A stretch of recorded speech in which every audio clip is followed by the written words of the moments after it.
কর্মই মানুষকে পারে বিপক্ষ গ্রহ থেকে ফেরাতে। যদি তুমি বলো যে পাথর পড়ে কবিরাজি কোনো যন্ত্রমন্ত্র ফু ফা দিয়ে আমার জীবনকে বদলাবো, চরিত্রকে বদলাবো, কখনো কোনোদিন হবে না, এটা গ্যারান্টি দেওয়া কথা। বলো না গো রাধে রাধে। তোমার কর্ম, তুমি অসৎ কর্ম করবে, তার ফল তোমার ওই পাথর দেবে?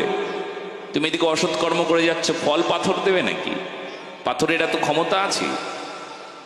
হ্যাঁ, তো সেই জন্য জেনে রেখো, সবাই জানো, সবাই আজকে কান খুলে শোনো যে কর্মই মানুষকে, অসৎ কর্ম করবে, অসৎ কর্ম তোমার সব গ্রহগুলো তোমার বিপক্ষে থাকবে, নানা প্রকার ভাবে প্রতিকূল ব্যবস্থা সৃষ্টি করবে।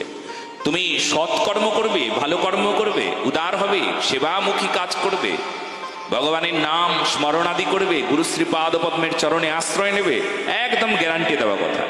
তোমার জীবনের যে দুর্ভাগ্য ছিল, যে গ্রহগুলো বিপক্ষে ছিল, সে গ্রহ সপক্ষে আসবে, আসতেই হবে।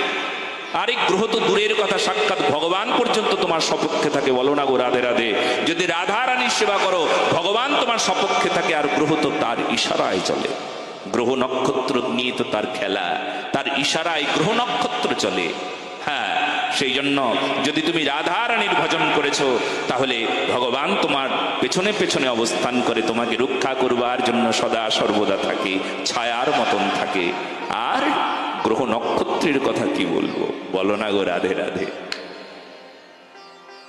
কত কত দিব্য দিব্য মহাপুরুষকে আমি দেখেছি। আমাদের বৃন্দাবনী প্রেমানন্দ গোবিন্দ শরণজি মহারাজ, আহা, দুটো কিডনি ফেল, দুটো কিডনি। ডাক্তার বলেছিল কবেই চলে যাওয়ার কথা ছিল, এখনো মুখে রাধা রাধা রাধা রাধা ভজন গায়। বলো না গো রাধে রাধে।